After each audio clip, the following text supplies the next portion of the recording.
So another question is, coming back to what's inspired you to, go into this, venture into this business?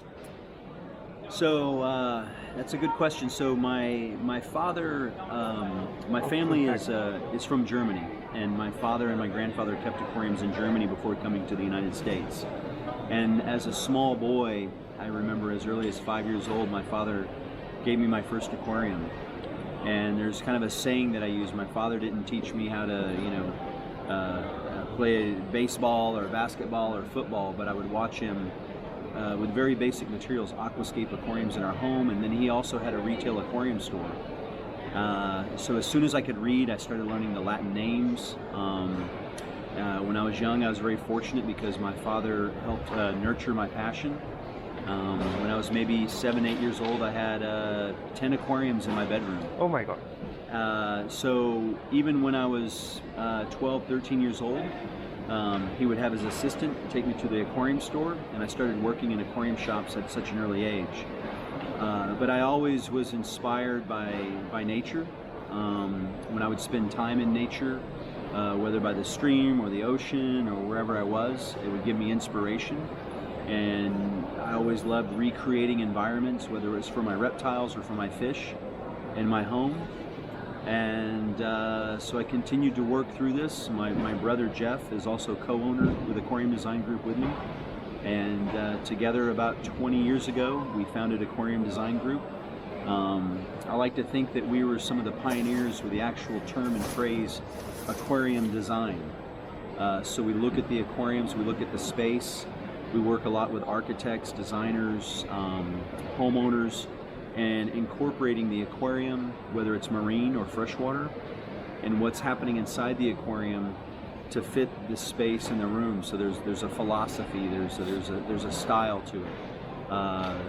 We cover many different styles from freshwater, planted, hardscape, reef, paludarium, terrarium. So what department Jeff looks into and what you look into? Jeff handles all of our social media.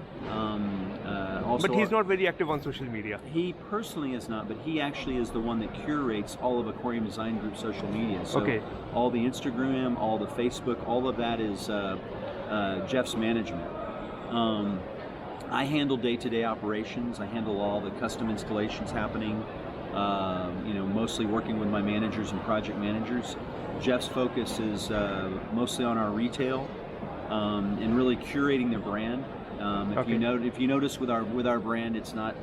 He's done a very good job of maintaining that philosophy and a style and a feeling and a vibe with that, and it's very, very important. Okay, and what are the top 3 hacks or tips that you like to give while maintaining a saltwater aquarium?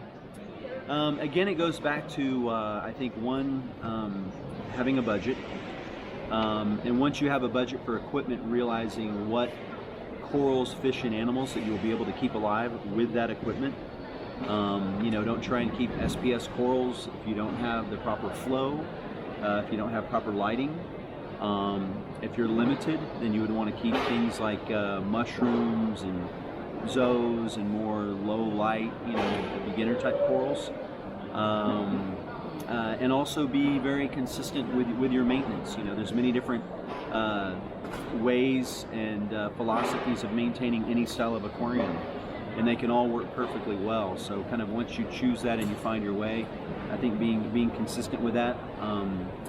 Test your parameters, very important, especially for beginners, to test water and understand water chemistry, and understand why it changes and what causes it to change. And from there, maintain stability. For marine aquariums, it's all about keeping things very, very stable and not having dramatic fluctuations. So one top tip, just to quickly mature the water, how can you achieve that? If you have a tip or trick that can help you to mature the water. Yeah. And what do you mean by mature the water? Biologically? Yes. To biologically mature the water, there are what we use at Aquarium Design Group when we install an installation is we use a biological additive,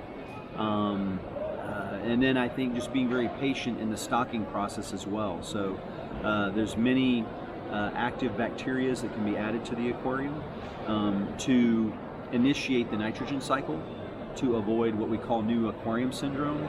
But in a reef aquarium, you're still going to have many stages of a cycling process that happens that you really cannot speed that up. So that's going to take some time and be some patience. So patience is the topmost tip. Patience is the most thing. When people rush into it, especially with fish, if you rush into it with fish,